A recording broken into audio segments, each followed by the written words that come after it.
Oi, gente, tudo bem? Então, quando a gente terminou essa videoaula, eu mostrei essas duas regras que a gente pode extrair, e uma delas dizendo que se o alfa for grande o suficiente, mesmo que aqui falava de um alfa com step size variável, eu quero capturar o conceito com você. Grande o suficiente para mitigar oscilações iniciais. Então, um dos problemas que existe no Reinforcement Learning é o tal das inicializações. Ou seja, esse ponto aqui. Ó. Deixa eu pegar aqui uma outra cor. Quando você inicializa seus valores, a gente inicializa tipicamente com zero.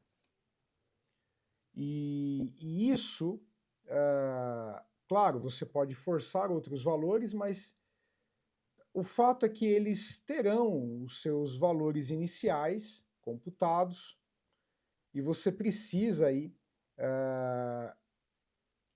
avaliar, né, o que vai acontecer. Nesse caso, quando eles são inicializados por zero, assim que um dos bandits, quando puxados, gerarem um valor razoavelmente grande, uma recompensa importante, é claro que pelo conceito do grid, o epsilon grid, a gente vai acabar o quê? Sempre selecionando ele, né? A gente vai acabar selecionando o maior valor, deixando de explorar outras ações possíveis. E isso cria um viés de inicialização, ou um bias, muito comumente falado no campo da estatística, um bias de inicialização, né?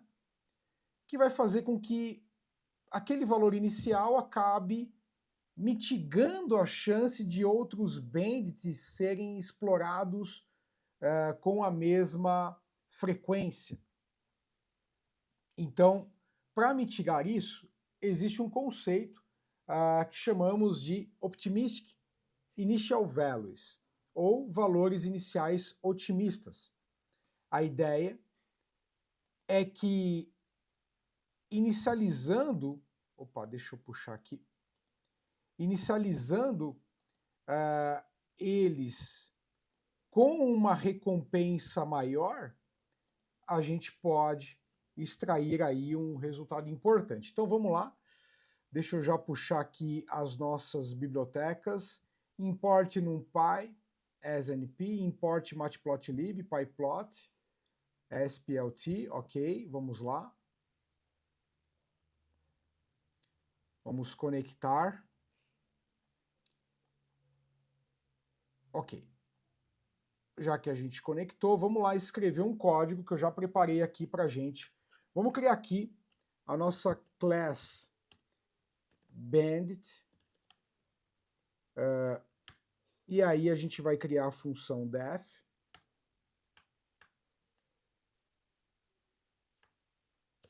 Init. E aí aqui a gente vai dar um self key. Ok? E aí a gente vai dar um self.key igual a ok. Self e self.true means np.random.rand.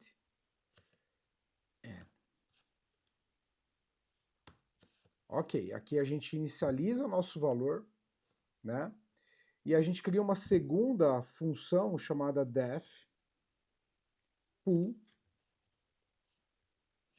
self a, que é a própria ação. E aí a gente vem return np.random.randn mais self.trueMeans a. Vamos lá, executamos. Esse aqui, o que ele está fazendo, né? A gente gera uma distribuição normal com média 0 e a variância 1, tá certo? Para a gente ter aqui o nosso ruído. Mas o true means, né? Aquilo que de fato cada bandit vai ter como em torno ali de média. Vamos para o próximo. A gente vai ter aqui uma função def run bandit k steps epsilon initial values. Beleza. E aí a gente tem bandit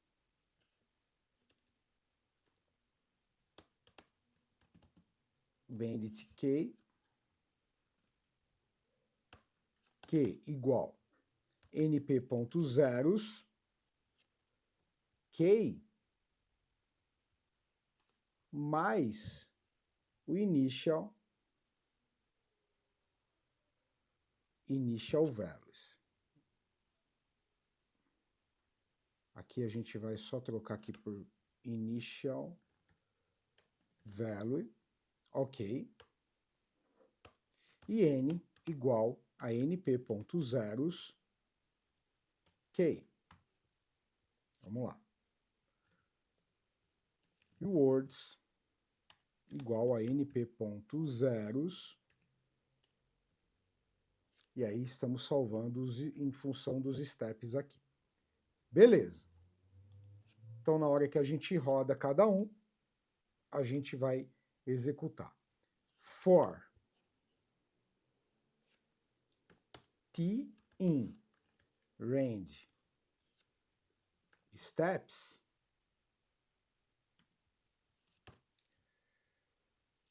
if np.random.rand menor que epsilon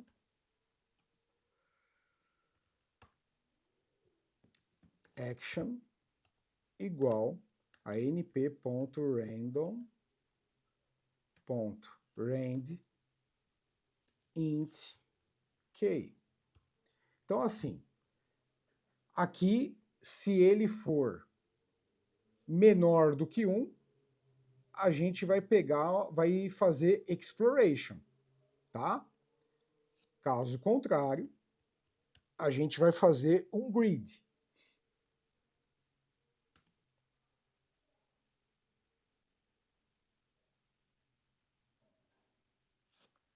Temos aqui, peraí, deixa eu olhar aqui novamente. Eu acabei de arrumar aqui, eu não tinha acertado os empates, né? Mas aí fica fácil aqui, ó. Vamos fazer aqui, senão ele ia pegar sempre um. Max Actions, já acertei aqui e funcionou nessa pausazinha. np.flat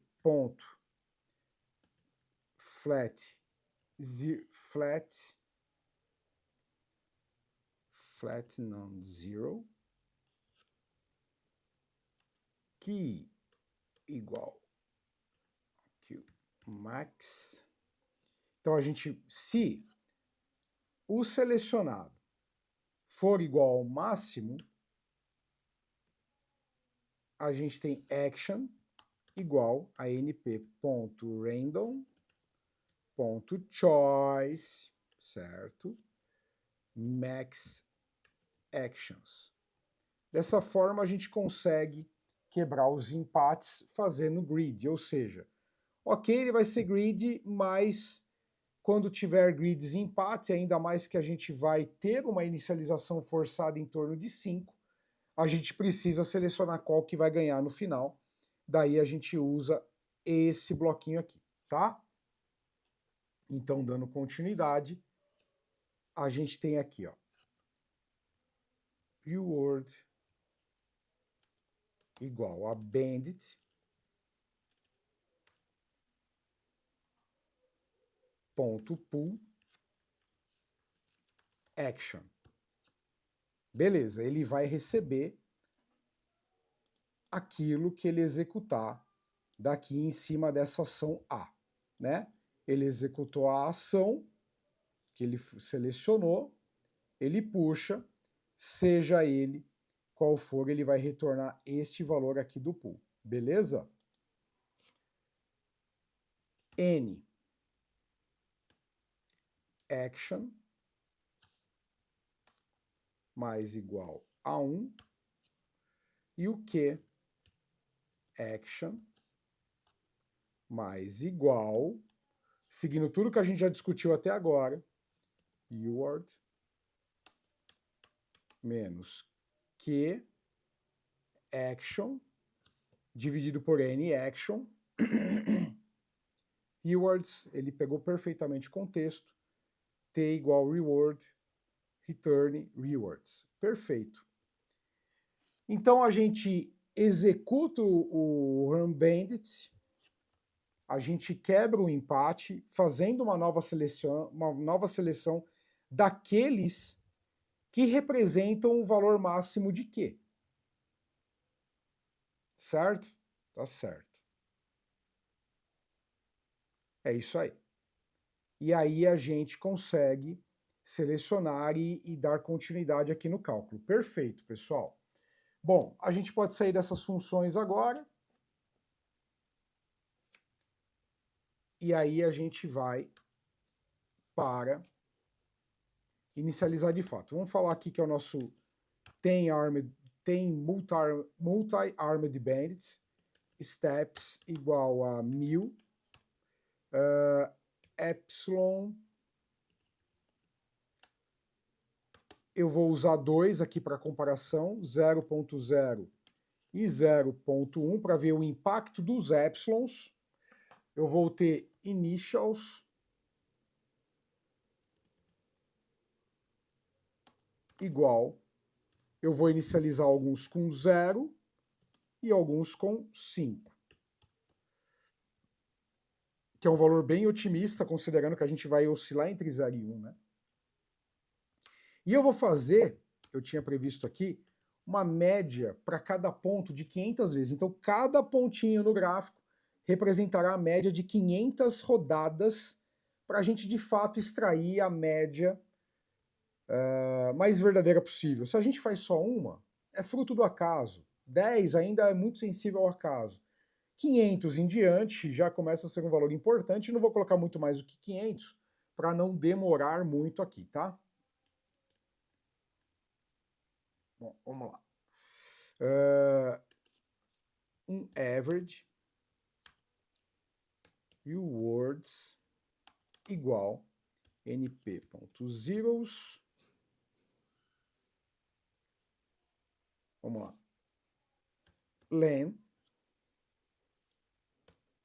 epsilons vírgula len initials e steps.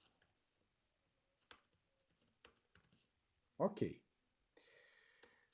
Fora aqui a gente vai iterar todos e apps in enumerate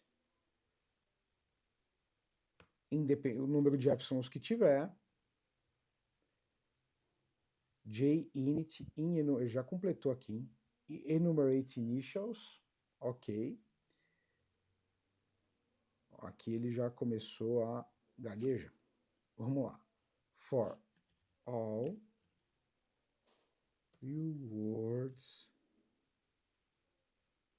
igual a np.zeros, zeros runs steps for are in range runs, ok, all rewards are igual run bandit, k steps apps init, ok, e recebe average rewards ij, ijn, aqui já ele já gaguejou de novo, all rewards min axis zero, ok, né? Ele já vai retornar a média de cada um deles. Beleza. Como aqui é só para plotar o gráfico, vamos lá. Bom, aqui.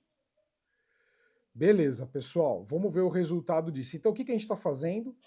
A gente inicializou alguns com um conjunto, vai ser a comparação desses 4 argumentos, né? Ora com ε0, ora com 0.1, inicializados com 0 e com 5, e vamos comparar isso. Ele demora um pouquinho, deixa eu dar um stop. Então, pessoal, olha isso, ó. Olha o resultado interessante que a gente obteve aqui. No primeiro, a gente utilizou o ε0 e a gente comparou, iniciando com 0 e iniciando com 5.